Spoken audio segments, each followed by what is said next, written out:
पहाटे राजांना जाग आली. चांगलेच उजाडले होते. महालात सुगंध दरवळत होता.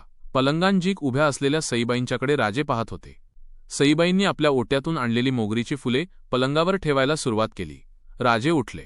सईबाई म्हणाल्या, झोपमोड झाली का? उलट मागूनही मिळायची नाही अशी जाग मिळाली. एवढी फुलं कुणी आणून दिली? देतो कोण? आपल्याच बागेतली. एवढी? केशवमाळ्यानं केवढी चांगली बाग केलीये. पण कधी पाहाल तर खरं. आपण म्हणाल तर जाऊया. खरंच चला ना? राजे उठत म्हणाले, चला जाऊ.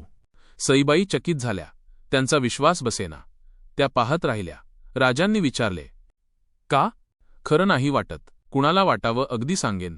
ते ऐकता. ऐकलंच पाहिजे. करणार काय? का? मासाहेबांची आज्ञा आहे की तुमच्याकडे फार लक्ष दिलं पाहिजे म्हणून. सईबाई लाजल्या. राजांनी चूळ भरली आणि ते बागेकडे चालू लागले. मोगरीचा ताटवा पाहून राजे आनंदित झाले. खुद्द राजे आलेले पाहताच वृद्ध केशवमाळी लगबगीने आला. मुजरा करून उभा राहिला. राजे बगीचा पाहत होते. राजे न राहून म्हणाले, केशव, बाग सुंदर केलीस. जी. चाफ्याची झाडे निरखून राजांनी विचारले, चाफ्याची झाडं कुठून आणलीस? कोकणातून आणली. पंतांनी मागवून घेतली होती. केशव, जी झाडं लागतील ती मागवून घेत जा. मी कचेरीत सांगून ठेवीन. राहतोस कुठं? देवळाजवळच, वाड्याच्या मागं. राणीसाहेब, बगीचा दृष्ट लागण्यासारखा झाला खरं, पण काय? तुमचा फुलांचा शौक पाहिला की मासाहेबांना पूजेला फुलं कशी मिळणार याची काळजी वाटते. सईबाई हसल्या. राजे म्हणाले, चला जाऊ. अजून स्नान आटोपायचं आहे. बरीच कामं आहेत. अंघोळ करून मासाहेबांना भेटून राजे फडात गेले. पुरंदरच्या तटांच्या कामाचा तपशील ते पाहत होते. बराच वेळ गेला आणि शामराव निळकंठांनी वर्दी दिली. बाजी पासलकर आलेत. बाजी म्हणत राजे उठले. बाजी एवढ्या तातडीने का आले हे राजांना कळत नव्हते. त्याच विचारात राजे बाहेर आले. सदरेवर बाजी उभे होते. बाजी, बसावं ना? राजे म्हणाले. पण बाजी बसले नाहीत. त्यांचा चेहरा चिंतातूर दिसत होता. राजांना पाहताच होणारा आनंद चेहऱ्यावर नव्हता. बाजी म्हणाले, राजे, मासाहेबांना आम्ही आल्याची वर्दी द्या. मासाहेबांच्याकडून बोलावणे येताच राजांच्यासह बाजी आत गेले. मासाहेबांनी विचारले, बाजी, एवढ्या तातडीनं निरोप पाठविलात. तसदीबद्दल क्षमा असावी. बाजी म्हणाले, तसंच जरुरीचं काम पडलं. राजांनी चाकण घेतला. शिरवळच्या अमीनानं तक्रार केली. आजवर स्वस्थ बसलेला बादशहा अस्वस्थ झाला. महाराज साहेबही दक्षिणेत आहेत. दरबारच्या लहरीला आवरणार कोण? आदिलशाहीनं आपला बंदोबस्त करण्यासाठी फत्तेखान पाठविला आहे. त्यानं विजापूर सोडलं आहे. जशी बातमी आली तसं तडक इकडे आलो. राजांनी निश्वास सोडला. हसून ते म्हणाले, केवढे भ्यालो होतो आम्ही. म्हटलं, काय वार्ता घेऊन आलात? आमची ही अपेक्षा होतीच. आमच्या अपेक्षेपेक्षा हे थोडं उशिराच घडतं आहे. आम्ही खानाला सामोरे यायला तयार आहोत. राजे, तुमच्या तरुण रक्ताला हे बोलणं ठीक आहे, पण हे केस पांढरे झाले. आम्हांला विचार करायला हवा. बाजी, आम्हांला पण तुमची काळजी आहे. मासाहेब, तुम्ही फक्त आशीर्वाद द्या. आम्हांला तेवढा पुरे. राजे डोळे मिचकावीत मासाहेबांच्याकडे पाहत म्हणाले. बाजींचे कल्ले थरथरले. गलमिशांवरून पालथीमूठ फिरवीत ते म्हणाले, मनगट शाबूत आहे. मागे राहून लढाई पाहायची सवय नाही मला. मग उठा बाजी, साऱ्यांना गोळा करा. पुरंदरवर पहिली लढाई खेळायची. त्याची जिम्मेदारी तुमची. बाजी मुजरा करून उठले. पुढच्या तयारीसाठी पुरंदरवर निघून गेले. राजांना आता क्षणाची उसंत नव्हती. तानाजी, फिरंगोजी साऱ्यांना तातडीने स्वार रवाना झाले. पुण्याचा खजिना तोरण्यावर हलविला गेला. मासाहेब म्हणाल्या, राजे, आम्ही पण पुरंदरवर येतो. नको मासाहेब, आपल्याजवळ फिरंगोजींना ठेवून जातो. कात्रज ओलांडून खाण येणार नाही. पण आलाच तर आम्ही वर्दी देऊ. तुम्ही चाकणवर जा. आमची काळजी नसावी. आम्ही यशस्वी होऊ यात शंका नाही. उलट ही पहिली चकमक कशी घडते हे पाहायला आम्ही अधीर आहो. राजे, तुम्ही यशस्वी व्हाल, पण गर्दीत मिसळू नका. केव्हाही जीव धोक्यात टाकायला आम्ही मोकळे नाही. आमचं स्वप्न फार मोठं आहे. त्याची आम्हाला जाणीव आहे. चांगला दिवस पाहून राजांनी बाजी पासलकरांबरोबर पुणे सोडले आणि ते पुरंदरला आले. आज्ञेप्रमाणे गडावर सर्व हजर झाले होते. गडावर एकच उत्साह होता. दारूखाना भरपूर होता. अचूक जागा हेरून तोफांचे मोर्चे बांधले होते. तटाकडे गोफणत गडांपासून मोठ्या दगडांपर्यंत ढीग रचले होते. शेकडो रामोशी तटांच्या भिंतींवरून गस्त घालीत होते. ही सारी व्यवस्था कावजी मल्हारने पुढे होऊन अंगावर घेतली होती. नेताजींची त्याला साथ होती. गोदाजी जगताप, भीमाजी वाघ, संभाजी काटे, शिवाजी इंगळे, भिकाजी चोर, भैरोजी चोर, पोळ, घाटगे यांच्यासारखे अनेक वीर उत्साहाने वावरत होते. गडाची व्यवस्था पाहून राजे संतोष पावले. 2 दिवसांत खानाच्या बातम्या रामोशी आणू लागले.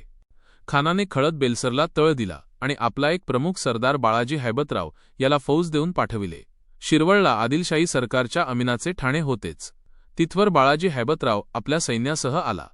त्याने सुभानमंगळच्या गढीत ठाणे दिले. राजांना ती बातमी समजली. गोदाजी जगताप म्हणाला, राजे, अब कवाबी बाळाजी हैबतराव येऊ दे. राजे म्हणाले, नाही जगताप, असं वाट पाहून कसं चालेल. खानाचा सरदार पुढं आला आहे. आपणही 4 पावलं पुढे जायला हवं. कावजी मल्हार पुढे झाला. राजे, अगदी बरोबर. शिरवळचा कोट मला ठावं हाय. मी जातो. शाबास कावजी. स्वराज्याची पहिली कामगिरी मागितलीत. तो हक्क तुमचाच आहे. बाळाजी स्थिर व्हायच्या आत त्याला गाठा. आजच बाहेर पडा. बाजी पासलकर वयोवृद्ध, ते सर्वांत मोठे, ते म्हणाले, राजे, आज अमावास्या. उद्या गेलं तर बरं. राजे म्हणाले, आज अमावास्या खरी, पण उद्या प्रतिपदा आहे. प्रतिपदेचा विजय वाढता असतो. तोच घरी येऊ दे. तो मिळवायला अमावास्येला बाहेर पडायला हवं. मुहूर्त नक्की झाला. गडावर रात्र उतरली. पलित्यांच्या तिकट्या साऱ्या गडावर दिसत होत्या.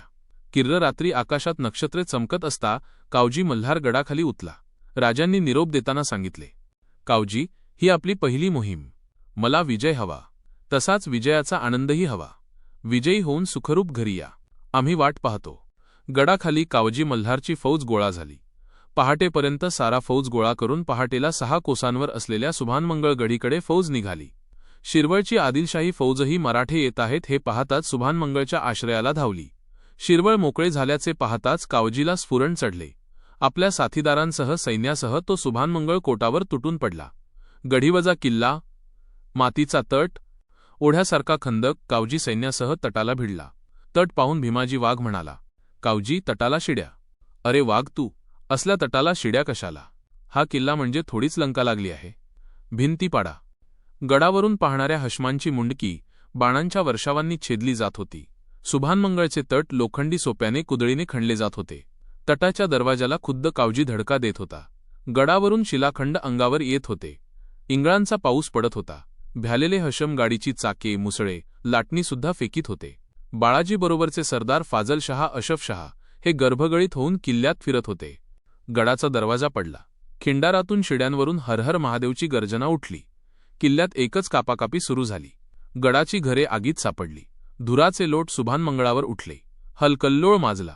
भीमा वाघ, भिकाजी चोर, घाटगे यांच्यासारखे खंदे वीरत्वेषाने कत्तल चालवीत पुढे सरकत होते. प्रतिकार क्षणाक्षणाला कमी होत होता. अचानक कावजीला बाळाजी हैबतराव दिसला. कावजीला पाहताच बाळाजी पळू लागला. कावजीने भाला पेलला आणि तो त्याच्यामागे धावला. बाळाजी बुरुज गाठण्याच्या प्रयत्नात असतानाच भाला सुटला. बाळाजी पडला. त्या वातेंनी पळापळ सुरू झाली आणि थोड्याच वेळात किल्ला हाती आला. सायंकाळच्या सुमारास सुभानमंगळवर मराठी निशाण चढले. राजांना बातमी समजली. सुभानमंगळच्या खणत्या रात्र पडली तरी जारी राहिल्या. पहाटे लूट गोळा करून कावजी पुरंदरकडे निघाला. लुटीत अनेक घोडे, हत्ती, मौल्यवान अलंकार, वस्त्रप्रावरणे, पालख्या, शस्त्रे होती. राजांच्या पुढे सारी लूट ठेवून वीर उभे होते. राजांच्या आनंदाला सीमा नव्हत्या. राजे म्हणाले, शाब्बास कावजी, स्वराज्याचं पहिलं रणक्षेत्र गाजवलंत. आता फत्तेखान बिळातून नाग बाहेर पडावा तसा खळद बेलसर सोडून पुरंदरवर चाल करून येईल. वजवलेले हात फत्तेखानावर उपयोगी येतील. राजांचा तर्क अगदी खरा होता. शिरवळची वार्ता ऐकताच फत्तेखान स्वारीसाठी खळद बेलसरहून निघून पुरंदरच्या पायथ्याशी दाखल झाला. फत्तेखानाचे सैन्यगड चढू लागले. पिछाडी स्वतः फत्तेखान होता. डाव्या बगलेला निंबाळकर होते.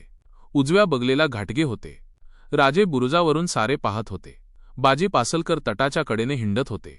सारे मोचे पाहत होते. शत्रू बाणांच्या टप्प्यात येताच तोफ घडाडली. हरहर महादेव म्हणत सैन्य गडाबाहेर पडले. तटावर चढू पाहणाऱ्या शत्रूवर बंदुकींच्या गोफणींचा वर्षाव सुरू झाला. प्रचंड दगड गडावरून शत्रूवर कोसळू लागले.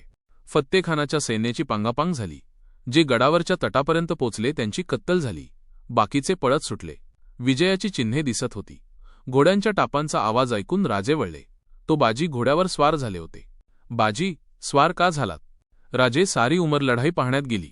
स्वराज्याच्या पहिल्या लढाईत बसून कसा राहू? पुरा विजय घेऊनच घरी येतो. राजे काही बोलायच्या आत बाजींनी टाच मारली. गडाभारे पडलेली बाजींची कुमक पाहताच मराठ्यांना चेव चढला. फत्तेखान आपले पळणारे सैन्य सावरून मोर्चे बांधण्याचा प्रयत्न करीत असता बाजी पासलकर आदिलशाही सैन्यावर तुटून पडले. सारे प्राणपणाने लढत होते. फत्तेखानाचा उजवा हात मुसेरखान वेशाने लढत होता. हे पाहताच गोदाजी जगताप मुसेरखानावर चालून गेला. गोदाजीने फेकलेला भाला मुसेरखानाच्या मांडीत घुसला. संतापाने बेभान झालेल्या मुसेरखानाने भाला उपसला आणि भाल्याचे 2 तुकडे करून फेकून दिले. तलवार घेऊन तो गोदाजीवर चालून आला. गोदाजीने चांगलीच लढत दिली. संधी साधून गोदाजीची तलवार खानाच्या खांद्यावर वेगाने उतरली. खान रक्ताच्या थारोळ्यात पडला.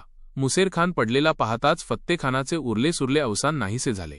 खान पळू लागला. बाजी पासलकर पळणारा शत्रू पाहून ओरडले, एक शत्रू सोडू नका. मावळात घुसलेला दुश्मन सुखरूप परत जात नाही हे कळू द्या. विजयाने हर्षभरीत झालेले मराठे खानामागे लागले.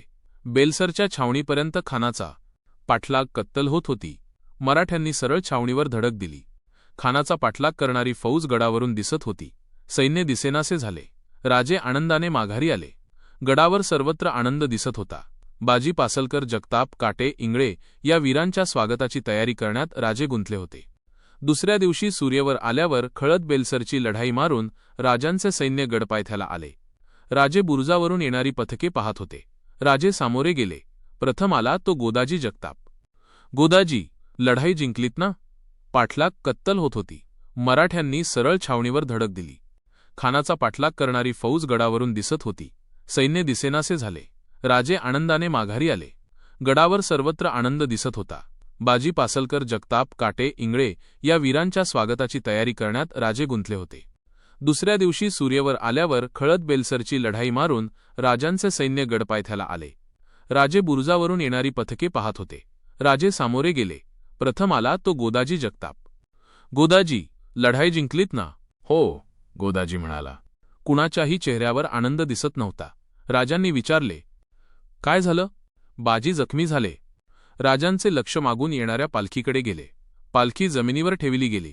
राजे पुढे धावले. बाजींचे डोळे मिटले होते. सारा अंगरखा रक्तबंबाळ झाला होता. मस्तकी